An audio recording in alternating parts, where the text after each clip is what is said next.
One way to do this question, of course, is just to work out each of these percentages until you get one that's different. So 18% is 18 over 100, or 0.18, and then I'm timesing that by 30.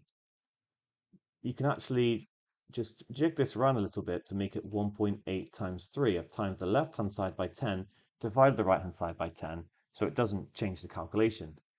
18 times 3 is the same as 9 times 6, it's 54, so this becomes 5.4, or £5.40 in this case.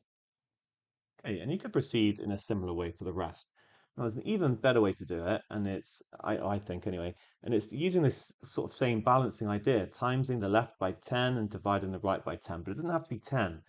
In fact, if I compare A and C, if I divide this one by 3, and times this one by 3, then I would get 6% of 90. So I can see straight away that C is also going to be 5.4. But if I now take C and go to B, then I would double the 6% to give 12%, but then it would be 90. I would divide by 2, it would be 45. So I can see that B doesn't fit with it. That is going to be the answer. Let's just carry on. I've got a few other things to say about this. So, okay, let's take the 6% again.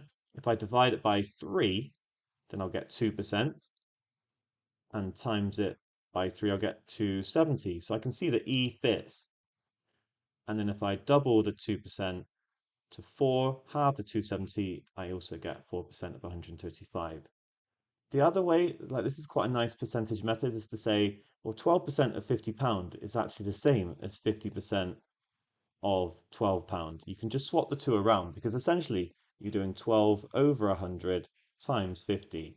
So what's to say that you shouldn't just do 50 divided by 100 times 12? The order doesn't actually matter when you're timesing and dividing. And 50% of 12 is very quick to do. We just have 12 to give £6. So that's maybe another way. I suppose you get the answer quite quickly but in this case, it's just because it's the second option.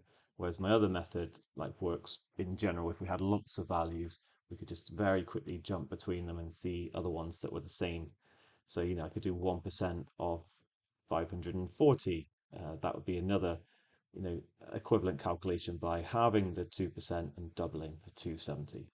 Nice.